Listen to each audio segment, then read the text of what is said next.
الحمد لله نحمده ونستعينه ونؤمن به ونتوكل عليه ونعوذ بالله من شرور أنفسنا ومن سيئات أعمالنا من يهده الله فلا مضل له ومن يضلله فلا هادي له وأشهد أن لا إله إلا الله وأشهد أن محمدا عبده ورسوله أرسله بالهدى ودين الحق ليظهره على الدين كله وكفى بالله شهيدا اللهم صل على محمد وعلى آل محمد كما صليت على إبراهيم وعلى آل إبراهيم وبارك على محمد وعلى آل محمد كما باركت على إبراهيم وعلى آل إبراهيم إنك حميد مجيد أما بعد فإن خير الكلام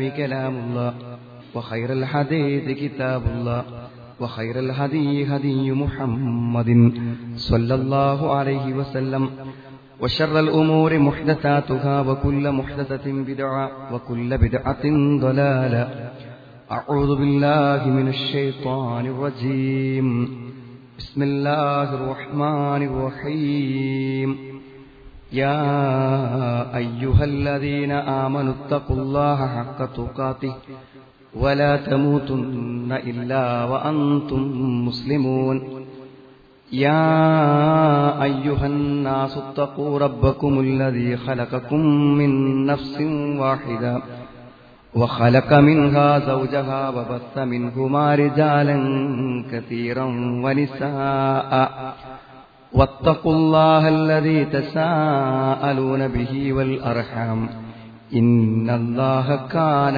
عليكم رقيبا يا أيها الذين آمنوا اتقوا الله وقولوا قولا سديدا يصلح لكم أعمالكم ويغفر لكم ذنوبكم ومن يطع الله ورسوله فقد فاز فوزا عظيما واتل عليهم نبأ ابني آدم بالحق إذ قربا قربانا فتقبل من أحدهما ولن يتقبل من الآخر قال لأقتلنك قال إنما يتقبل الله من المتقين. സ്നേഹമുള്ള സത്യവിശ്വാസികളെ, സത്യവിശ്വാസിനികളെ, സഹോദരീ സഹോദരന്മാരെ, സർവശക്തനായ അള്ളാഹുവിന്റെ കൽപ്പനകളും നിർദ്ദേശങ്ങളും നമ്മുടെ ജീവിതത്തിൽ നമുക്ക് കഴിയാവുന്ന അത്ര അവനെ സൂക്ഷിച്ചുകൊണ്ട് ജീവിക്കണേ എന്ന് എന്നെയും നിങ്ങളെയും ഞാൻ ഓർമ്മപ്പെടുത്തുകയാണ്. സഹോദരങ്ങളെ, നമ്മെക്കുറിച്ചാണ് യഥാർത്ഥത്തിൽ നമുക്ക് ഓരോരുത്തർക്കും അറിയാത്തത്. നമുക്ക് പരിചയമുള്ള ആരെക്കുറിച്ച് നമ്മളോട് ചോദിക്കപ്പെട്ടാലും പറയാൻ പാടില്ലെങ്കിലും പറയാൻ പറ്റാത്തതാണെങ്കിലും മറ്റുള്ളവരെ എല്ലാം നിരൂപണം ചെയ്തു പറയാൻ നമുക്കെല്ലാവർക്കും അറിയാം. അയാളുമായി ഇടപാട് നടത്താൻ പറ്റൂല, വേറെ അയാൾക്ക് പ്രശ്നങ്ങളൊന്നുമില്ല, അയാൾ കളവ് പറയുന്നവനാണ്, അതല്ലെങ്കിൽ അയാൾ മറ്റുള്ളവരെ കുറിച്ച് പരദൂഷണങ്ങൾ പറയുന്നവനാണ്, അല്ലെങ്കിൽ അയാൾ ജീവിതത്തിൽ കൃത്യതയില്ലാത്തവനാണ്. എല്ലാവരെ കുറിച്ചും അവർക്ക് പറഞ്ഞാൽ മറ്റുള്ളവർ വിശ്വസിക്കാവുന്ന ചില ന്യൂനതകളെ നമ്മുടെ മനസ്സിൽ സൂക്ഷിക്കുകയും അത് മറ്റുള്ളവരോട് നമ്മൾ പറയുകയും ചെയ്യാറുണ്ട് എന്നുള്ളത് സാധാരണ ഒരു കാര്യമാണ്. യഥാർത്ഥത്തിൽ അങ്ങനെ ഒരാളുടെ ന്യൂനതകളെ കുറിച്ച് പറയാനോ അയാൾ അങ്ങനെ വിലയിരുത്താനോ ഒന്നുമുള്ള അവകാശം നമുക്ക് ആർക്കുമില്ലെങ്കിലും അങ്ങനെ നമ്മൾ ചെയ്യാറുണ്ട്. എന്നാൽ അതേ ഒരു ചോദ്യം നമ്മെക്കുറിച്ച് ചോദിക്കുക, എനിക്കെന്താ തകരാറ്, എന്നെപ്പറ്റി പറയുന്ന ഒരു വലിയ തകരാറ് എന്താണ്, മറ്റുള്ളവർക്ക് അങ്ങനെ ഒരു അവലോകനം ചെയ്യാൻ അവസരം കൊടുത്താൽ എന്നെപ്പറ്റി എന്തായിരിക്കും മറ്റുള്ളവർ പറയുക? ഒരുപക്ഷെ അങ്ങനെ ഒരു ചിന്തയോ ആലോചനയോ നമ്മളിൽ അധികം ആളുകളും നടത്തിക്കൊള്ളണമെന്നില്ല. നമ്മുടെ ഓരോരുത്തരുടെയും ജീവിതത്തിൽ വരുന്ന ഇഹത്തിലും പരത്തിലും വരുന്ന നഷ്ടങ്ങൾക്കും പരാജയങ്ങൾക്കും എല്ലാം കാരണം നമ്മുടേതായ ചില സ്വഭാവ ദൂഷ്യങ്ങളും ചില തകരാറുകളുമാണ്. അതിൽ വളരെ പ്രാധാന്യപൂർവ്വം ഖുർആനിലും സുന്നത്തിലുമൊക്കെ എടുത്തു പറഞ്ഞിട്ടുള്ള നബി സല്ലല്ലാഹു അലൈഹി വസല്ലം നമ്മളെ താക്കീത് ചെയ്തിട്ടുള്ള ഒരു കാര്യമാണ് അസൂയ. നമ്മളെല്ലാവരും ഒരു പക്ഷേ എവിടെ നിലനിൽക്കുന്ന ചെറിയ പ്രശ്നങ്ങൾക്ക് പിന്നിലും അസൂയക്ക് ഒരു പങ്കുണ്ട് എന്ന് പറയാതിരിക്കുക വയ്യ. നമ്മുടെ കുടുംബങ്ങളിലാവട്ടെ, ജ്യേഷ്ഠാനുജന്മാർ തമ്മിലാവട്ടെ, അതല്ലെങ്കിൽ നമ്മൾ എവിടെയെങ്കിലും ജോലിസ്ഥലങ്ങളിലാവട്ടെ, എവിടെ നിലനിൽക്കുന്നവരും അധികം ശമ്പളം വാങ്ങുന്നവരോട് താഴെയുള്ള കീഴുദ്യോഗസ്ഥനുള്ള ഒരു അസൂയ, അത് ഒരു സഹപ്രവർത്തകനായി ജീവിച്ചിട്ടും തന്റെ മുതിർന്ന ഉദ്യോഗസ്ഥനോടോ തന്റെ സ്റ്റാഫ് റൂമിലും തന്റെ ഓഫീസിലും പെരുമാറുന്നവനോടോ ഒരു നല്ല രൂപത്തിൽ പെരുമാറാൻ കഴിയാത്ത മാനസികാവസ്ഥ, സ്വന്തം ജ്യേഷ്ഠനായിട്ടും ആ ജ്യേഷ്ഠനോട് നല്ല നിലക്ക് പെരുമാറുവാനുള്ള ഒരു മനസ്സ് വരാതിരിക്കുക, കുടുംബത്തിൽ ചെറിയ രൂപത്തിലുള്ള പ്രശ്നങ്ങളും അതേപോലെ തന്നെ പകപോക്കലുകളും, ഇതിന്റെ ഒക്കെ പിന്നിൽ അസൂയക്ക് വലിയ ഒരു പങ്കുണ്ട്. അതുകൊണ്ട് ഞാനും നിങ്ങളും ഓരോരുത്തരും നമ്മളോട് ചോദിക്കണം, ഞാനൊരു അസൂയക്കാരനാണോ? മറ്റുള്ളവരോട് പകവെച്ച് നടക്കുന്ന, മറ്റുള്ളവരുടെ ജീവിതത്തിലെ അനുഗ്രഹങ്ങളെ നശിച്ചു കാണാൻ ആഗ്രഹിക്കുന്ന, തമന്ന സവാലൻ നിഅ്മ അനിൽ മഹ്സൂദ്, അസൂയക്ക് പണ്ഡിതന്മാർ സാധാരണ പറയാറുള്ള ഒരു നിർവചനമാണത്. തമന്ന സവാലൻ നിഅ്മ അനിൽ മഹ്സൂദ്, അസൂയ വെക്കപ്പെടുന്ന വ്യക്തിക്ക് എന്തെല്ലാം അനുഗ്രഹങ്ങളുണ്ടോ അതൊക്കെ നീങ്ങിക്കാണുവാനുള്ള മനസ്സിന്റെ ഒരാഗ്രഹം. മഹാനായ റസൂൽ കരീം സ്വല്ലല്ലാഹു അലൈഹി വസല്ലം സഹോദരങ്ങളെ ഇത് താക്കീത് ചെയ്തിട്ടുണ്ട്. ഇതൊരു ഖുതുബയുടെ വിഷയമെന്ന നിലക്ക് തിരഞ്ഞെടുക്കപ്പെട്ടതല്ല. ഒരു ചെറിയൊരു അംശം നമ്മുടെ എല്ലാവരുടെയും ജീവിതത്തിൽ ഇതുള്ളതാണ്. ഞാനും നിങ്ങളും ഇന്ന് അനുഭവിക്കുന്ന മാനസിക പ്രതിസന്ധികൾക്കും പ്രശ്നങ്ങൾക്കും കാരണം ദബ്ബ ഇലൈക്കും ദാഉൽ ഉമമി ഖബ്ലക്കും, നിങ്ങൾക്ക് മുമ്പുള്ളവർക്കുണ്ടായ രോഗം നിങ്ങളിലേക്ക് മെല്ലെ മെല്ലെ ഇഴഞ്ഞതു വരും, നിങ്ങൾ അതിന്റെ ആളുകളായി തീരും. ഏതാണത്? അൽ ഹസദ് വൽ ബഗ്ദാ, അസൂയയും പരസ്പര വിദ്വേഷവുമാണ്. വൽ ബഗ്ദാഉ ഹിയൽ ഹാലിക, എല്ലാം തുടച്ചു നീക്കപ്പെടുന്ന, വടിച്ചു കളയപ്പെടുന്ന ഒന്നാണ് ആ വിദ്വേഷമെന്ന് പറഞ്ഞാൽ.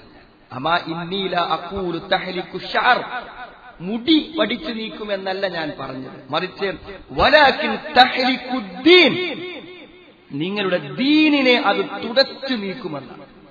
വേറെ ഒരാളോട് നമ്മുടെ മനസ്സിൽ വിരോധം, ആ വിരോധവും വെച്ചുള്ള പ്രവർത്തനങ്ങളുമായി മുന്നോട്ടു പോയാൽ സുഹൃത്തുക്കളെ നമുക്ക് ദീനുണ്ടാവില്ല.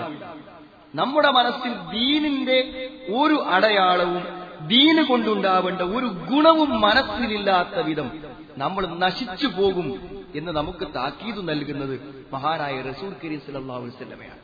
സത്യത്തിൽ യാതൊരു പ്രയോജനവും നൽകാത്ത ഒരു ഏറ്റവും ദമീമത്തായിട്ടുള്ള ആക്ഷേപാർഹമായ ഒരു കാര്യമാണ് യഥാർത്ഥത്തിൽ അസൂയ എന്ന് പറഞ്ഞാൽ. ലോകത്തെ ഒന്നാമത്തെ അസൂയക്കാരൻ ആരാന്ന് നിങ്ങൾക്കറിയാം സഹോദരങ്ങളെ? ഇബ്ലീസാണ്. എല്ലാ പണ്ഡിതന്മാരും എന്ത് ഇബ്ലീസിന് അസൂയ ഉണ്ടാകാൻ? ആദം നബി അലൈഹിസ്സലാമിനെ അള്ളാഹു കൈകൊണ്ട് സൃഷ്ടിച്ചു. ആദം നബിയെ കൈകൊണ്ട് സൃഷ്ടിച്ചു. ഇബ്ലീസിന് സഹിക്കാൻ പറ്റിയില്ല. ആദം നബി അലൈഹിസ്സലാമിനെ അള്ളാഹു സ്വർഗത്തിൽ നിശ്ചയിച്ചു. ഇബ്ലീസിന് സഹിക്കാൻ പറ്റിയില്ല. മലക്കുകളെ മുഴുവനും വിളിച്ച് ആദം നബിക്ക് സുജൂദ് ചെയ്യുവാൻ വേണ്ടി അള്ളാഹു കൽപ്പിച്ചു. ഇബ്ലീസിന് സഹിച്ചില്ല. അതുകൊണ്ടാണ് ആദം നബിക്ക് അള്ളാഹു ചെയ്തു കൊടുത്ത അനുഗ്രഹങ്ങളെ, ആദം നബിക്ക് അള്ളാഹു ചെയ്തു കൊടുത്തിട്ടുള്ള കാരുണ്യങ്ങളെ, ആദരവുകളെ ഉൾക്കൊള്ളാൻ കഴിയാത്ത ഒരു മനസ്സുകൊണ്ട് സുഹൃത്തുക്കളെ ഏറ്റവും വൃത്തികെട്ടവനും കാഫിറും നാളെ നരകത്തിലെ ഏറ്റവും തീവ്രമായ നരകത്തിന്റെ ശിക്ഷ അനുഭവിക്കാൻ സന്നദ്ധനായത് ഇബ്ലീസിന്റെ മനസ്സിലെ അസൂയ മാത്രമാണെന്ന് ഖുർആൻ പറയുന്നു. ഫസജദൽ മലായികത്തു കുല്ലുഹും അജ്മഊൻ, എല്ലാ മലക്കുകളും അല്ലാഹുവിന് സുജൂദ് ചെയ്തു. ഇല്ലാ ഇബ്ലീസ അബാ അൻ യകൂന മഅസ്സാജിദീൻ, ഇബ്ലീസ് വിസമ്മതിച്ചു സുജൂദ് ചെയ്യുന്നവനാകാൻ. എന്താ ഇബ്ലീസ് പറഞ്ഞത്? ഇബ്ലീസിനോട് ചോദിച്ചു, ഖാലയാ ഇബ്ലീസു മാലക അല്ലാ തകൂന മഅസ്സാജിദീൻ, എന്താണ് ഇബ്ലീസേ നിനക്ക് സുജൂദ് ചെയ്യാനുള്ള പ്രശ്നം എന്ന് ചോദിച്ചപ്പോൾ ഇബ്ലീസ് മറുപടി പറഞ്ഞെന്താണ്? ഖാലലം അകുൻ ലി അസ്ജുദ ലി ബശരിൻ ഖലഖ്തഹു മിൻ സ്വൽസാലിൻ മിൻ ഹമഇൻ മസ്നൂൻ, കളിമണ്ണ് കൊണ്ടുണ്ടാക്കപ്പെട്ട ഒരാൾക്ക് ഒരു മനുഷ്യന് ഞാൻ സുജൂദ് ചെയ്യുകയോ എന്നാണ്. എന്നെ സൃഷ്ടിച്ചത് തീ കൊണ്ടാണെന്ന്. എന്താ സുഹൃത്തുക്കളെ തീയിനെന്താ മണ്ണിനേക്കാളും എന്ത് മഹത്വമുള്ളത്? തീ നശീകരണ വസ്തുവാണ്, എല്ലാറ്റിനെയും കരിച്ചു കളയുന്നതാണ്. ഒരു ചെറിയ ചെടി പോലും മുളപ്പിക്കാൻ തീയിന് പറ്റൂല. തീയിനാണ് മഹത്വം എന്ന് പിശാച് വിചാരിച്ചിരിക്കുകയാണ്. അസൂയക്കാരന്റെ മനസ്സിൽ ഞാനാണ് വലിയവൻ, ഞാനാണ് മെച്ചമുള്ളവൻ, ഞാനാണ് തരക്കടില്ലാത്തവൻ വെറുതെ തോന്നുക. മണ്ണിനില്ലാത്ത എന്ത് ഗുണമാണ് തീയിനുള്ളത്? അനാവശ്യവും അയാഥാർത്ഥ്യവുമായ ഒരു ധാരണ മനസ്സിൽ വെച്ചിട്ടാണ് ഞാൻ വലിയവനാണെന്ന് വിചാരിച്ചിട്ട് ആദം നബി അലൈഹി സ്വലാം സുജൂദ് ചെയ്യാൻ വേണ്ടി മടിച്ചത്. നാം ആലോചിക്കണം അതിന്റെ പരിണിതി എന്തായിരുന്നു. എനിക്ക് നിങ്ങൾക്കും എല്ലാവർക്കും അറിയാം. എന്തെങ്കിലും മെച്ചുണ്ടോ? ഇബ്ലീസിനെങ്കിലും ഇതുകൊണ്ട് ലാഭം കിട്ടിയതായിട്ട് ചരിത്രം പറയുന്നുണ്ടോ സഹോദരങ്ങളെ? ഒരിക്കലും പറയുന്നില്ല. ഒരായുഷ്കാലം മുഴുവൻ തന്റെ ജ്യേഷ്ഠനോടും തന്റെ അയൽവാസിയോടും തന്റെ സഹപ്രവർത്തകനോടും പോര് കാണിച്ച് അവനെക്കുറിച്ച് കുറ്റം പറഞ്ഞ് അവനുണ്ടാകുന്ന പുരോഗതികളെല്ലാം മനസ്സ് നീറി നീറി നീറി നീറി വേദനിച്ച് ജീവിക്കുന്നതിൽ എന്തർത്ഥമാണ് സുഹൃത്തുക്കളെ ഉള്ളത്? ഒരർത്ഥമില്ല. കാഫിറായി പോകും യഥാർത്ഥത്തിൽ ഒരു അസൂയ കൊണ്ട് മാത്രം എന്നാണ് ചരിത്രം നമ്മളെ പഠിപ്പിക്കുന്നത്. മാത്രമല്ല, കുടുംബ ബന്ധങ്ങൾ മുറിഞ്ഞു പോകുന്നതിൽ ഏറ്റവും പ്രധാനപ്പെട്ട ഒരു കാര്യം അസൂയക്കാണെന്ന്. അസൂയയെക്കുറിച്ച് പറയുമ്പോൾ ചരിത്രത്തിൽ എടുത്തു പറയേണ്ടതാണ് ആദം നബി അലൈഹി സ്വലാമിന് 2 മക്കൾ. 2 ആളും ഓരോ ബലി കൊടുത്തു. ബലി കൊടുത്തപ്പോൾ ഒരാളിന്ന് ബലി സ്വീകരിക്കപ്പെട്ടു, മറ്റാളിന്ന് ബലി സ്വീകരിച്ചില്ല. അപ്പൊ സ്വീകരിക്കപ്പെട്ടവനോട് സ്വീകരിക്കപ്പെടാത്തവൻ, സ്വീകരിക്കപ്പെട്ട ഹാബീലിന്റെ ബലിയോട് സഹോദരനായിട്ടുള്ള കാബീലിന് അസൂയ വന്നു. ജ്യേഷ്ഠാനുജന്മാരാണ്. ചെറിയ തെറ്റിദ്ധാരണകളൊക്കെ ഈ കഥയെക്കുറിച്ചുണ്ടെങ്കിലും അതിന്റെ യാഥാർത്ഥ്യം ആദമിന് 2 മക്കളുടെ സംഭവം, ആ വാർത്ത അവർക്ക് നീ ഓതിക്കൊടുക്ക് നബിയെ. ഇത് ഖറബ ഖുർബാന. അവർ 2 പേരും ഓരോ ബലി നടത്തി. ഫതുഖബ്ബില മിൻ അഹദിഹിമാ. ഒരാളിൽ നിന്ന് സ്വീകരിക്കപ്പെട്ടു, ഒരാൾ വലം യതഖബ്ബൽ മിനൽ ആഖർ. മറ്റാളിൽ നിന്ന് സ്വീകരിക്കപ്പെട്ടില്ല. അപ്പൊ സ്വീകരിക്കപ്പെട്ടവനോട് സ്വീകരിക്കപ്പെടാത്തവൻ അസൂയ കൊണ്ട് പറഞ്ഞു, ഖാലല അഖ്തുലന്ന, നിന്നെ ഞാൻ കൊന്നുകളയുമെടാ, നിന്നെ ഞാൻ കൊന്നുകളയും. അസൂയ കൊണ്ട് മാത്രം, വേറൊരു കാരണം അവിടല്ല. ഖാല ഇന്നമാ യതഖബ്ബലുല്ലാഹു മിനൽ മുത്തഖീൻ. അവൻ വിനയത്തോട് ആ സഹോദരൻ പറഞ്ഞു, തഖ്വ ഉള്ളവരിൽ നിന്ന് അള്ളാഹു സ്വീകരിക്കുള്ളൂ. അതുകൊണ്ട് തഖ്വയോടുകൂടിയും വിശ്വാസത്തോടെയും നല്ലവനായി ജീവിച്ചാൽ നിന്റെ ബലിയും സഹോദര അള്ളാഹു സ്വീകരിക്കും എന്ന് അവന് മറുപടി പറഞ്ഞു കൊടുത്തു. പക്ഷെ അതുകൊണ്ടൊന്നും അവൻ ഒതുങ്ങിയില്ല സഹോദരങ്ങളെ. അസൂയയുടെ പര്യവസാനം അള്ളാഹു നമുക്ക് പറഞ്ഞുതരാണ്.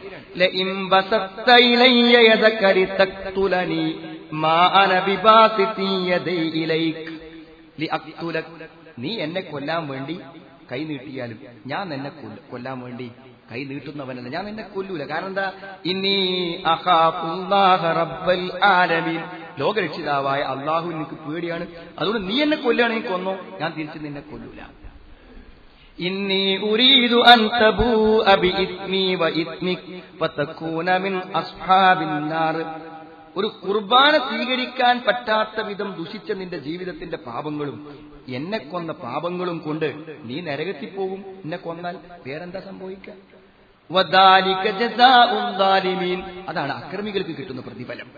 ഫതവഅത് ലഹു നഫ്സുഹു ഖത്ല അഖീഹി ഫഖതലഹു ഫഅസ്ബഹ മിനൽ ഖാസിരീൻ. പക്ഷെ അവന്റെ മനസ്സിന് പറ്റി സ്വന്തം സഹോദരനെ കൊല്ലാൻ, അങ്ങനെ കൊന്നു.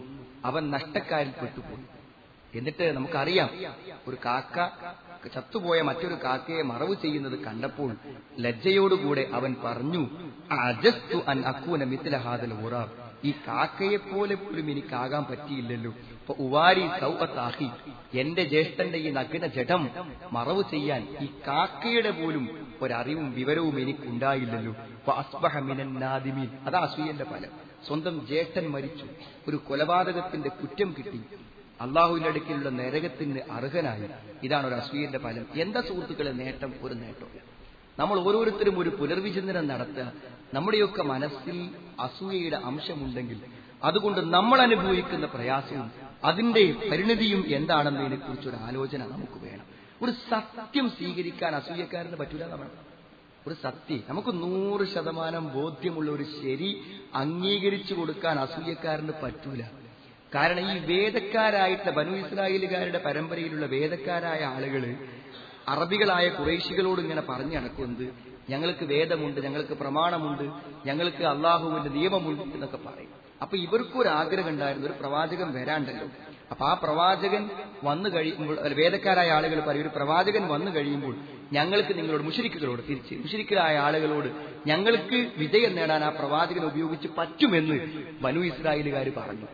മൂസാ നബി അലൈഹി ഇസ്ലാമിന്റെയും ഒക്കെ അനന്തര ഒരു നബി വരും എന്ന ധാരണ വെച്ച് മുഹമ്മദ് നബി സാസ്മയെ കുറിച്ച്. പക്ഷെ വലമ്മ ജാഹു നബി സാസ്മ വന്നു, കിതാബു മിൻ ഇൻദില്ലാ, അള്ളാഹിന്റെ അടുക്കൽ നിന്നുള്ള വേദഗ്രന്ഥം അവർക്ക് വന്നു കിട്ടിയപ്പോൾ മുസദ്ദിഖുൽ ലിമാ മഅഹും, അവരോടൊപ്പമുള്ളതിനെ സത്യപ്പെടുത്തിക്കൊണ്ട്, ഇത് തൗറാത്തിനെയും ഇൻജീലിനെയൊക്കെ സത്യപ്പെടുത്തി വന്നപ്പോൾ വകാനൂ മിൻ ഖബ്ലി യസ്തഫ്തിഹൂന അലല്ലദീന കഫറു, സത്യനിഷേധികളായ മുശ്രിക്കുകളോട് അവരെന്ത് പറയുമാണ്, ഞങ്ങൾക്കൊരു പ്രവാചകൻ വരാണ്ട് വന്നാൽ നിങ്ങളെയൊക്കെ ഞങ്ങൾ വിജയിച്ചടക്കുമെന്നൊക്കെ അവർ പറയാറുണ്ടായിരുന്നു. അതിനുവേണ്ടി അവർ പ്രാർത്ഥിക്കാറുണ്ടായിരുന്നു. ഫലമ്മാ ജാഅഹും മാ അറഫൂ കഫറു, എന്നാൽ അങ്ങനെ ഒരു പ്രവാചകൻ വന്നപ്പോഴോ അത് ബനൂ ഇസ്രായേലുകാരിൽ നിന്നായില്ല, ഇസ്മായിൽ നബി അലൈഹി ഇസ്ലാമിന്റെ സന്തതികളിൽ നിന്നായി എന്നുള്ള ഒറ്റ കാരണങ്ങൾ, ആ അസൂയ കൊണ്ട് മാത്രം അവർ നബി ഇസ്ലാമിൽ വിശ്വസിക്കാതെ പോയതാണ്. ധാരാളക്കണക്കിന് വേദക്കാര് നബിയിൽ വിശ്വസിക്കാതിരിക്കാനുള്ള കാരണം നബി ഇസ്ലാം അവരെ കൂട്ടത്തിനായില്ല എന്നുള്ള അസൂയ കൊണ്ട് മാത്രമായിരുന്നു. സഹോദരൻ, ഇതൊക്കെ ഖുർആൻ പറഞ്ഞിരുന്നത് എന്തിനാണ്? മനസ്സിലുള്ള ഒരു സത്യം അംഗീകരിക്കാൻ പോലും നമുക്ക് പറ്റൂലാണ്. അപ്പൊ നമ്മൾ പുനഃപരിശോധന നടത്തേണ്ട ഒരു കാര്യമാണ്. കാരണം അസൂയക്കാരിൽ നിന്ന് വരുന്ന വിപത്തുക്കളെ തടുക്കാനാണ് സൂറത്തുൽ ഫലക്ക് അള്ളാഹു നമുക്ക് പഠിപ്പിച്ചു തന്നത്. രാവിലെയും ഓതണം, എല്ലാ നിസ്കാരശേഷമൊക്കെ ഓതേണ്ട സൂറത്താണ്. അസൂയക്കാരന്റെ അസൂയ കൊണ്ട് മരണവും അപകടങ്ങളും വരെ പറ്റാമെന്നാണ് ആ സൂറത്തിന്റെ വിശദീകരണങ്ങൾ വായിക്കുമ്പോൾ നമുക്ക് മനസ്സിലാവുന്നത്. അതുകൊണ്ട് അസൂയ ചെറിയൊരു ദോഷമൊന്നല്ല, അത് മാറി വരേണ്ടത് അനിവാര്യമാണ്. സാധാരണ നാട്ടിൽ പറയാനുള്ളത് അസൂയക്ക് മരുന്നില്ലാന്ന്. എന്നാൽ ഒരു മനുഷ്യന്റെ ഒരു ദുസ്വഭാവം എന്ന നിലക്ക്, ഒരു ദീനെന്ന നിലക്ക് ഇസ്ലാമിന് പരിഹാരം പറയാൻ പറ്റും. ഒരാളുടെ ദുസ്വഭാവം മാറ്റാൻ ഒരു പരിഹാരം ഇസ്ലാമിന് പറയാതിരിക്കാൻ പറ്റും, പറയാൻ പറ്റും. അവിടെ അസൂയക്ക് മരുന്നുണ്ട്, ദീനിയായിട്ട് മരുന്നുണ്ട്. എന്താണ് അസൂയക്കുള്ള മരുന്ന്? ഒന്നാമത്തെ കാര്യം തരും, വേറെ ആളുകൾക്ക് എന്ത് ഗുണം വന്നാലും സുഹൃത്തുക്കളെ വന്നോട്ടെ എന്ന് വിചാരിക്കാനുള്ള ഒരു മനസ്സ്. വലാ തതമന്നൗ മാ ഫല്ലലല്ലാഹു ബിഹി ബഅലകും അലാ ബഅലിൻ ലിരിജാലി നസീബും മിമ്മക്തസബു വലിന്നിസാഇ നസീബും മിമ്മക്തസബൻ വലാ തതമന്നൗ മാ ഫല്ലലല്ലാഹു ബിഹി ബഅലകും. അള്ളാഹു നിങ്ങളിൽ ചിലർക്ക് നൽകുന്ന ഔദാര്യങ്ങളും അനുഗ്രഹങ്ങളിലും നിങ്ങൾ മോഹം വെക്കരുത്. കിട്ടിക്കോട്ടെ, വേറുള്ള ആളുകൾക്ക് പുരോഗതിയും പ്രമോഷനും സാമ്പത്തിക ലാഭങ്ങളും മതപരമായ പുരോഗതിയും ഒക്കെ കിട്ടിക്കോട്ടെ സഹോദരങ്ങൾ. അതിൽ നിങ്ങൾ എന്ത് ചെയ്യരുത്? മോഹം വെക്കരുത്. ലിർരിജാലി നസീബും മിമ്മക്തസബു, നമുക്കെന്തിനാ? നമ്മൾ അധ്വാനിച്ചാൽ നമുക്കും കിട്ടൂലേ, നമ്മൾ പ്രാർത്ഥിച്ചാൽ നമുക്കും കിട്ടൂലേ. പിന്നെ ഇതിനെ വേറൊരാൾക്ക് കിട്ടുന്നതിൽ നമ്മൾ പ്രയാസപ്പെടുന്നത്? പെണ്ണിന് അവൾ സമ്പാദിച്ചിട്ടുണ്ട്, ആണിന് അവൻ സമ്പാദിച്ചതുണ്ട്. അതുകൊണ്ട് വസ്അലുല്ലാഹ മിൻ ഫദ്ലിഹി, മറ്റുള്ളവന്റെ നശിച്ചു കാണാൻ മോഹിക്കുന്നതിന് പകരം നിങ്ങൾക്ക് കിട്ടാൻ നിങ്ങൾ അള്ളാഹുവോട് ചോദിച്ചുകൊള്ളൂ. ഇന്നല്ലാഹ കാന ബികുല്ലി ഷൈഇൻ അലീമാ, അള്ളാഹു എല്ലാ കാര്യങ്ങളും അറിയുന്നവനാകുന്നു. അതുകൊണ്ട് ആർക്കെന്ത് പുരോഗതി ഉണ്ടായാലും അവനൊരു ബർക്കത്തിന് വേണ്ടി പ്രാർത്ഥിക്കാം. അള്ളാഹു നിനക്ക് ബർക്കത്ത് തരട്ടെ, അനുഗ്രഹം തരട്ടെ, വർദ്ധിപ്പിച്ചു തരട്ടെ, നിനക്ക് കൂടട്ടെ എന്ന് ഹൃദയത്തിൽ മോഹം ഉണ്ടാവുക. ഒരുത്തൻ നന്നായാൽ, ഒരുത്തിന് സാമ്പത്തിക അഭിവൃദ്ധി ഉണ്ടായാൽ, ഒരുത്തന്റെ ഒരു കച്ചവടം അങ്ങാടിയിൽ വിജയിച്ചു വന്നാൽ അൽഹംദുലില്ലാഹ്, ഒരാളെ ജീവിതം രക്ഷപ്പെട്ടല്ലോ, ഒരു നല്ലൊരു കട ഇവിടെ വന്നല്ലോ, ഒരു സൗകര്യമായല്ലോ, അതുകൊണ്ട് എന്തെങ്കിലുമൊക്കെ ഒരു പരോക്ഷമായ ഗുണം നമുക്കുണ്ടാകുമല്ലോ എന്ന വിശ്വാസം. അപ്പൊ മറ്റുള്ളവർക്ക് വരുന്ന അനുഗ്രഹങ്ങളെ ഉൾക്കൊള്ളാൻ നമ്മൾ തയ്യാറാണ്. അള്ളാഹുവോട് നമുക്കുള്ള കാരണത്തെ ചോദിക്കാൻ. പിന്നെന്തറിയും, അള്ളാഹുവിന്റെ കലാവും കദറും അനുസരിച്ചാണ് എല്ലാവർക്കും എല്ലാതും കിട്ടുന്നത്. ആ കദറും കലാവും നമ്മുടെ മനസ്സിന്റെ ഒരു മോഹം കൊണ്ട് മാത്രം തടസ്സപ്പെടുമോ സഹോദരങ്ങളെ? വിഡ്ഢികളല്ലാതെ അങ്ങനെ വിചാരിക്കും. ഒരാൾക്ക് ജീവിതത്തിൽ ഐശ്വര്യമുണ്ടാകാൻ അള്ളാഹു ഒരു കലാഹ് വെച്ചാൽ ആ കലാഹിനെയും കദറിനെയും നമ്മുടെ മനസ്സിന്റെ ഒരു അസൂയ കൊണ്ട് തടുക്കാൻ നമുക്ക് പറ്റുമോ? അത് അള്ളാഹു അയാൾക്ക് എത്തിക്കും. അതിനെ തടുത്തു വെക്കാനോ അതിനെ പിടിച്ചു വെക്കാനോ ഒരാളെ കൊണ്ട് പറ്റൂലാണ്. മറ്റുള്ളവരുടെ പരിശ്രമങ്ങളുടെ വിജയം കാണുമ്പോൾ പരിശ്രമിച്ചാൽ വിജയിക്കുമെന്ന മഹത്തായ പാഠം ഉൾക്കൊണ്ടുകൊണ്ട് നമ്മളും പരിശ്രമിക്കാൻ ശ്രമിക്കേണ്ടതാണ്. പിന്നെ ഒരു വിശ്വാസിന്റെ മനസ്സ് നമുക്കുണ്ടെങ്കിൽ അസൂയ ഉണ്ടാവില്ല. വിശ്വാസിന്റെ മനസ്സെന്താ സുഹൃത്തുക്കളെ? എനിക്ക് വീടില്ല, എനിക്കൊരു വീട് വേണം, അതെന്റെ മോഹമല്ലേ? എനിക്കൊരു വീട് കിട്ടാൻ എനിക്ക് എത്ര ആഗ്രഹമുണ്ടോ അത്ര ആഗ്രഹം വീടില്ലാത്ത വിശ്വാസിയായ എന്റെ സുഹൃത്തിന് വീടുണ്ടാകാൻ എനിക്ക് ആഗ്രഹം ഉണ്ടാവുക. ഞാൻ രോഗിയാണ്, എന്റെ രോഗം മാറണം. എന്റെ സുഹൃത്തും രോഗിയാണ്, അവന്റെ രോഗം എന്റെ രോഗത്തെ പോലെ മാറണമെന്ന് മോഹിക്കല്ലാതെ അവൻ രോഗിയായി മരിക്കട്ടെ എന്നാരെങ്കിലും ആഗ്രഹിക്കൂ. ലാ യുഅ്മിനു അഹദുക്കും ഹത്താ യുഹിബ്ബ ലി അഖീഹി മാ യുഹിബ്ബു നഫ്സ്. തനിക്കിഷ്ടപ്പെടുന്നത് എന്തും തന്റെ സഹോദരന് വേണ്ടി ഇഷ്ടപ്പെടാൻ പറ്റുന്ന ഒരുത്തനും താൻ സമ്പന്നനാകുന്നതിൽ തനിക്ക് വിഷമം തോന്നില്ലെങ്കിൽ തന്റെ സുഹൃത്ത് സമ്പന്നനാകുന്നതിലും വിഷമം തോന്നൂല. തനിക്കൊരു ജോലി കിട്ടുന്നതിൽ വിഷമമില്ലെങ്കിൽ തന്റെ സുഹൃത്തിനൊരു ജോലി കിട്ടുന്നതിൽ എന്താ വിഷമം? തന്റെ കുട്ടികളെ കല്യാണം കഴിച്ചു പോകുന്നത് തനിക്ക് സന്തോഷമാണെങ്കിൽ അവരെന്റെ മക്കളെ കല്യാണം കഴിച്ചു പോകുന്നതിൽ എന്തിനാണ് മനസ്സിലൊരു വിഷമം, എന്തിനാണൊരു വേദന? ഒരു വിശ്വാസിന്റെ മനസ്സുണ്ടെങ്കിൽ സുഹൃത്തുക്കളെ ഒരിക്കലും അതുണ്ടാവില്ല. ഇനി ഇതിന്റെ ഒരു അംശം ഹൃദയത്തിലുണ്ടെങ്കിൽ നല്ലോണം ഓർക്കണം സഹോദരങ്ങളെ. ശരിക്കെന്താ വെച്ചാൽ വിറക് നന്മകളെ തിന്നുന്ന പോലെ അന്നൽ ഹസന യഅകുലുൽ ഹസനാത് കമാ തഅകുലുൻ നാറു അൽ ഹതബ്. വിറക് തിന്നുന്ന പോലെ നന്മകൾ അൻ തഹ്ബത അഅമാലുക്കും വഅൻതും ലാ തശ്കുറൂൻ. നമ്മൾ അറിയാതെ പരലോകത്ത് ചെല്ലുമ്പോൾ അമലൊന്നുമില്ലാത്ത ദുരിതം നമ്മൾ അനുഭവിക്കേണ്ടി വരും. പിന്നെ ഒരു അസൂയക്കാരൻ മനസ്സിൽ അനുഭവിക്കുന്ന വേദനയും പ്രയാസവുമാണ് ഏറ്റവും വലുത്. നീറി മരിക്കൽ. മറ്റുള്ളവന്റെ പുരോഗതി കണ്ടിട്ട് മനസ്സിന്റെ വിഷമം, അത് വിഷമിച്ച് അവൻ അവസാനം വിഷമിച്ച് നീറി മരിക്കേണ്ടി വരും. കാരണം എന്താ?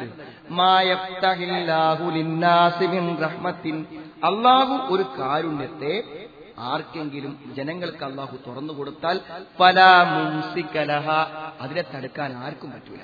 വയുംസികു ഫലാ മുർസില ലഹു മിൻ ബഅദിഹി, അള്ളാഹു ഒരാൾക്കൊരു കാരുണ്യത്തെ വിട്ടുകൊടുക്കാൻ തീരുമാനിച്ചാൽ, പിടിച്ചു വെക്കാൻ തീരുമാനിച്ചാൽ അതിനെ വിട്ടുകൊടുക്കുന്നവനുമില്ല. വഹുവൽ അസീസുൽ ഹക്കീം, അവൻ പ്രതാപശാലിയും അതേപോലെ തന്നെ അഗാധജ്ഞനുമാണ്. അള്ളാഹുവിന്റെ തീരുമാനമാണ്. അള്ളാഹിന്റെ തീരുമാനം മാറ്റാൻ ആർക്കും പറ്റാത്തത് കൊണ്ട് അങ്ങനെ വിഷമിച്ച് കഴിയേണ്ടി വരുന്നു മാത്രമല്ല ഇതിലേറ്റവും അത്ഭുതകരമായി തോന്നിയത് സുഹൃത്തുക്കളെ ഈ ആയത്താണ്. ഏറ്റവും അസൂയയെക്കുറിച്ച് വായിച്ചപ്പോൾ ഏറ്റവും അത്ഭുതകരമായി തോന്നിയത് ഈ ആയത്താണ്.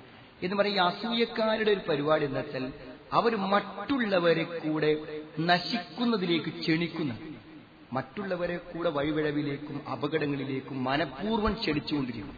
അതാണ് അസൂയക്കാരുടെ പരിപാടി. വദ്ദ കസീറും മിൻ അഹ്ലിൽ കിതാബ്, വേദക്കാരായ ആളുകൾക്കൊരു പൂതിയുണ്ട്, ആഗ്രഹിക്കുന്നുണ്ട്. ലൗ യറുത്തൂനക്കും മിൻ ബഅദി ഈമാനിക്കും, നിങ്ങൾ നല്ല വിശ്വാസികളായി ജീവിക്കുമ്പോൾ നിങ്ങളെയൊക്കെ ലലാലത്തിലേക്ക് കുഫാറൻ അവിശ്വാസികളായി നിങ്ങളെ മാറ്റാൻ അവരാഗ്രഹിക്കുന്നു എന്നാണ്. എന്താ കാരണം? ഹസദം മിൻ ഇൻദി അൻഫുസിഹിം, അവിടെ മനസ്സിലുള്ള അസൂയക്കാർ. അതായത് ഏതെങ്കിലും ഒരു മനുഷ്യൻ നന്നായി നടക്കുന്നുണ്ടെങ്കിൽ ഓൻ എങ്ങനെയെങ്കിലും ദാവത്ത് നടത്തിയിട്ട് എന്ത് ചെയ്യണം, അവനെ തിരിച്ചൊരു ലലാലത്തിൽ എത്തിക്കണം എന്നും എന്ത് ചെയ്യുന്നു, അവരാഗ്രഹിക്കുന്നു. ഇത് വെറുതെ അല്ല സുഹൃത്തുക്കളെ, ദലാലത്തിക്കാണ് കൊണ്ടുവരണമെന്ന് ബോധപൂർവം ഹൃദയത്തിൽ ഉറപ്പായും സത്യത്തിനെതിരാണ് പ്രവർത്തിക്കുന്നത് എന്ന ബോധത്തോടുകൂടെ, എന്നാലും അവൻ നന്നായി മരിച്ചു പോണ്ടാന്ന് വിചാരിച്ചിട്ട് അവനെ മനഃപൂർവ്വം വഴിതെറ്റിച്ച് കൊണ്ടുവരാൻ, മിൻ ബഅദിമാ തബയ്യന ലഹുമുൽ ഹഖ്, സത്യം അവർക്ക് ബോധ്യപ്പെട്ടിട്ടും ബോധപൂർവം മറ്റുള്ളവരെ പിന്നെ കുഫറിലേക്കും അവിശ്വാസത്തിലേക്കും തിരിച്ചു കൊണ്ടുവരാൻ ശ്രമിക്കുന്നു. നിങ്ങൾ എന്താ ചെയ്യേണ്ടത്? അങ്ങനത്തെ ആളുകൾക്ക് നിങ്ങൾ വിട്ടുവീഴ്ച കൊടുക്കൂ, അവരോട് ക്ഷമിക്കൂ. ഹത്താ യഅതി അല്ലാഹു ബി അംരി, അള്ളാഹുവിന്റെ ശിക്ഷ അവർക്ക് വരുന്നത് വരെ. ഇന്നല്ലാഹ അലാ കുല്ലി ഷൈഇൻ ഖദീർ, അള്ളാഹു എല്ലാറ്റിനും കഴിവുള്ളവനാകുന്നു. സഹോദരങ്ങളെ, ഇത്രയും അള്ളാഹുവും റസൂലും നമുക്ക് താക്കീത് നൽകിയ, കുടുംബ ബന്ധങ്ങളെ വിച്ഛേദിക്കപ്പെടുന്ന, കുഫറിലേക്ക് നയിക്കപ്പെടുന്ന, മറ്റുള്ളവരെ വഴിതെറ്റിക്കുവാൻ പ്രേരണ നൽകുന്ന, സത്യത്തെ അംഗീകരിക്കുവാൻ നമ്മളെ പര്യാപ്തമാക്കാത്ത, കൊലപാതകത്തിൽ സ്വന്തം സഹോദരന്റെ കഴുത്തറുക്കാൻ പോലും കൈനീട്ടാൻ മാത്രം ദുഷ്ടതയുടെ പ്രചോദനം നൽകാൻ പറ്റുന്ന അസൂയ എന്നിലും നിങ്ങളിലും വന്നു പോകാതിരിക്കാൻ നമ്മൾ ഓരോരുത്തരും പരിശ്രമിക്കുക. മനസ്സിന്റെ പരിശുദ്ധിക്ക് വേണ്ടി, മനസ്സിന്റെ നന്മയ്ക്ക് വേണ്ടി നമ്മളെല്ലാവരും ആത്മാർത്ഥമായി അള്ളാഹുവോട് പ്രാർത്ഥിക്കുക. എല്ലാ സൽഗുണങ്ങളെയും സ്വഭാവങ്ങളായി സ്വീകരിക്കുകയും എല്ലാ ദുർഗുണങ്ങളെയും ജീവിതത്തിൽ നിന്ന് വർജിക്കുകയും ഉപേക്ഷിക്കുകയും ചെയ്യുന്ന യഥാർത്ഥ സത്യവിശ്വാസികൾ അള്ളാഹു നമ്മെ എല്ലാവരെയും ഉൾപ്പെടുത്തുമാറാവട്ടെ. അൽഹംദുലില്ലാഹ് ഹംദൻ കസീറൻ തയ്യിബൻ ബാറകൻ ഫീ. അല്ലാഹുമ്മ സ്വല്ലി അലാ മുഹമ്മദിൻ വഅലാ ആലി മുഹമ്മദ് കമാ സ്വല്ലൈത അലാ ഇബ്രാഹിം വഅലാ ആലി ഇബ്രാഹിം വബാരിക് അലാ മുഹമ്മദിൻ വഅലാ ആലി മുഹമ്മദ് കമാ ബാറക്ത അലാ ഇബ്രാഹിം വഅലാ ആലി ഇബ്രാഹിം ഇന്നക ഹമീദും മജീദ്. ഒരിക്കൽ കൂടെ അള്ളാഹുവിനെ സ്തുതി ജീവിക്കണമെന്ന് എന്നെയും നിങ്ങളെയും ഞാൻ ഓർമ്മപ്പെടുത്തുകയാണ്. സഹോദരങ്ങളെ, ഇമാം തുർമുദി റിപ്പോർട്ട് ചെയ്യുന്ന, അൽബാനി തന്റെ സ്വഹീഹിൽ രേഖപ്പെടുത്തിയിട്ടുള്ള ഒരു ഹദീസ്, ജീവിതത്തോടുള്ള നമ്മുടെ ഒരു കാഴ്ചപ്പാട് നമുക്ക് നൽകുന്ന ഒരു ഹദീസാണ്. ഖൈറുൻ നാസി മൻ ത്വാല ഉംറുഹു വഹസുന അമലുഹു. ഖൈറുൻ നാസ്, ജനങ്ങളിൽ ഏറ്റവും ഉത്തമന്മാരായിട്ടുള്ളത് മൻ ത്വാല ഉംറുഹു, ആയുസ് ദീർഘിച്ച് കിട്ടുക, വഹസുന അമലുഹു, അവന്റെ പ്രവർത്തനങ്ങൾ നന്നായി തീരുകയും ചെയ്യുകയാണ്. അപ്പൊ അള്ളാഹു നമുക്ക് ആയുസ് വർദ്ധിപ്പിച്ചു തരുമ്പോൾ, നമ്മുടെ പ്രായത്തിൽ കുറഞ്ഞവരുമായ ഒട്ടനവധി ആളുകൾ ഇന്ന് നമ്മുടെ കാലുകൾക്ക് താഴെ മണ്ണുകളിൽ അന്ത്യവിശ്രമം കൊള്ളുമ്പോൾ നമ്മൾ ഓർക്കുക, അള്ളാഹു നീട്ടിത്തന്നത് ഒരു ദിവസമാണെങ്കിലും, ഒരു വർഷമാണെങ്കിലും, ഒരു മാസമാണെങ്കിലും, ഒരു മണിക്കൂറാണെങ്കിലും ആയുസ് നീട്ടിക്കിട്ടുന്നവർക്കുള്ള ബാധ്യത ഹസ്നുൽ അവന്റെ പ്രവർത്തനം നന്നാക്കാനാണ്. അപ്പോൾ വെറുതെ ഇന്നലത്തിനേക്കാളും നന്നായി ഇന്ന് ജീവിക്കാം, കഴിഞ്ഞ വർഷത്തെക്കാളും നല്ലവനായി അടുത്ത വർഷം ജീവിക്കാം. മോശമായി പോവല്ല. നമ്മുടെ ജീവിതത്തിൽ നന്മകളെ വർദ്ധിപ്പിക്കുവാനും ദീനിന്റെ അറിവ് വർദ്ധിപ്പിക്കുവാനും കൂടുതൽ നല്ലവരായി ജീവിക്കുവാനും ശ്രമിക്കുമ്പോഴേ നമ്മുടെ ആയുസ് നമുക്ക് പ്രയോജനപ്പെടുകയുള്ളൂ. ഖൈറുന്നാസി, ജനങ്ങളിൽ ഉത്തമൻ മൻ ത്വാല ഉംറുഹു, ആയുസ് ദീർഘിക്കുന്നവനാണ്, വഹസുന അമലുഹു, അവന്റെ പ്രവർത്തനങ്ങൾ നന്നാക്കുന്നവനുമാണ്. അപ്പൊ നല്ല പ്രവർത്തനങ്ങളെ കൂടുതൽ വർദ്ധിപ്പിച്ചുകൊണ്ടും നല്ലത് ചെയ്തുകൊണ്ടും നല്ലവരായി പ്രവർത്തിക്കാൻ നമ്മൾ ശ്രമിക്കാം. സുഹൃത്തുക്കളെ, ഈ കുട്ടികൾക്ക് വെക്കേഷൻ ആയിക്കൊണ്ടിരിക്കുകയാണ്. നമ്മളെല്ലാവരും ജാഗ്രതയിലാവണം. കുറച്ചൊക്കെ അവർ കളിക്കുകയും കാര്യങ്ങളൊക്കെ ചെയ്ത് നമ്മളുമായി സഹവസിക്കാനൊക്കെയുള്ള നല്ലൊരു സമയമാണ്. പക്ഷെ അതോടൊപ്പം തന്നെ ഓരോ തലത്തിലും ഓരോ ഏജിലും പഠിക്കുന്ന കുട്ടികൾ, അതായത് ചെറിയ ഒരു 5 വയസ്സോ 6 വയസ്സോ ഉള്ള കുട്ടികൾക്ക്, അതേപോലെ തന്നെ UP സ്കൂളിൽ പഠിക്കുന്ന കുട്ടികൾക്ക്, ഹൈസ്കൂളിൽ പഠിക്കുന്ന കുട്ടികൾക്ക്, SLCക്ക് മാത്രം പഠിക്കുന്ന കുട്ടികൾക്ക് റെസിഡൻഷ്യലായി 10 ദിവസത്തെ ക്യാമ്പ്, +2 ആൺകുട്ടികൾക്ക് വേറെ, +2 പെൺകുട്ടികൾക്ക് വേറെ, അതേപോലെ തന്നെ ഓരോ തലത്തിലുള്ള ആളുകൾക്കും റെസിഡൻഷ്യലായിട്ടും അല്ലാതെയും വെക്കേഷനിലെ ക്ലാസുകൾ നടക്കുന്നുണ്ട്. നമ്മുടെ കുട്ടി ഏത് പ്രായത്തിലാണോ ആ കുട്ടിയെ ഈ വർഷം ഈ 2 മാസത്തിനിടയ്ക്ക് അങ്ങനെയുള്ള ഒരു ദീനി ക്യാമ്പിലൂടെ, ഒരു ക്ലാസ്സിലൂടെ നമ്മുടെ കുട്ടി കടന്നു പോകണം. നമ്മൾ തീരുമാനിക്കണം. നോട്ടീസുമായി നമ്മുടെ വീട്ടിൽ ആൾ വന്നില്ലെങ്കിലും, മെസ്സേജ് നമ്മളെ ഫോണിലേക്ക് വന്നില്ലെങ്കിലും, നമ്മുടെ പള്ളിയുമായി ബന്ധപ്പെട്ട് നിങ്ങൾ അന്വേഷിച്ചാൽ ഇതിന്റെ സംസ്ഥാന തലത്തിലും അല്ലാതെയുള്ള എല്ലാ ക്യാമ്പുകളെ കുറിച്ച് വിവരം കിട്ടും. ഒരുപക്ഷെ നമ്മുടെ കുട്ടികളുടെ ജീവിതത്തിൽ ഒരു വലിയ മാറ്റമായിരിക്കും. അടുത്ത ഘട്ടത്തിൽ അവർ പുതിയൊരു കോളേജിലേക്ക് പ്രവേശിക്കുമ്പോൾ അവിടെ ചിലപ്പോൾ അവർക്ക് അനുകൂല സാഹചര്യം ഉണ്ടാവില്ല. അവിടെ അവർക്ക് മനസ്സിന് ആ ഒരു ദീനിയായ ഒരു ബോധം കൊടുത്തിട്ട് അവരെ വിടുകയാണെങ്കിൽ അവരെന്നും നമുക്ക് തിരിച്ചു കിട്ടും. അതുകൊണ്ട് അത്തരം സമയങ്ങളും സന്ദർഭങ്ങളും അന്വേഷിക്കുകയും അത് ഉപയോഗപ്പെടുത്തുകയും വേണം. അള്ളാഹു നമുക്ക് ദീനിയായ വിജ്ഞാനങ്ങളെ വർദ്ധിപ്പിച്ചു തരുമാറാവട്ടെ. അള്ളാഹുവെ, ഞങ്ങൾ വന്നുപോയ തെറ്റുകളെ ഞങ്ങൾക്ക് നീ പുറത്ത് മാപ്പാക്കി തന്നെ വേണം.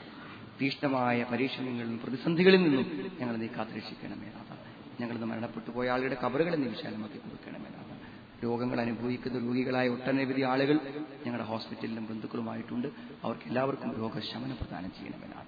ഞങ്ങളുടെ ജീവിതത്തിലെ എല്ലാ വ്യവഹാരങ്ങളിലും ഞങ്ങൾക്ക് നീ ബർക്കത്ത്, അനുഗ്രഹത്തെ പ്രദാനം ചെയ്യണമേ. എല്ലാ ദുഷിച്ച സ്വഭാവങ്ങളിൽ നിന്നും ഞങ്ങളുടെ മനസ്സിനെ പരിശുദ്ധമാക്കുന്ന പരിശുദ്ധ മനസ്സിന്റെ ഉടമകളാകാൻ നീ ഞങ്ങളെ അനുഗ്രഹിക്കണമേ. اللهم اغفر للمؤمنين والمؤمنات ربنا اصرف عنا عذاب جهنم إن عذابها كان غراما إنها ساءت مستقرا ومقاما ربنا تقبل منا إنك أنت السميع العليم وتب علينا إنك أنت التواب الرحيم ربنا آتنا في الدنيا حسنة وفي الآخرة حسنة وقنا عذاب النار والحمد لله رب العالمين.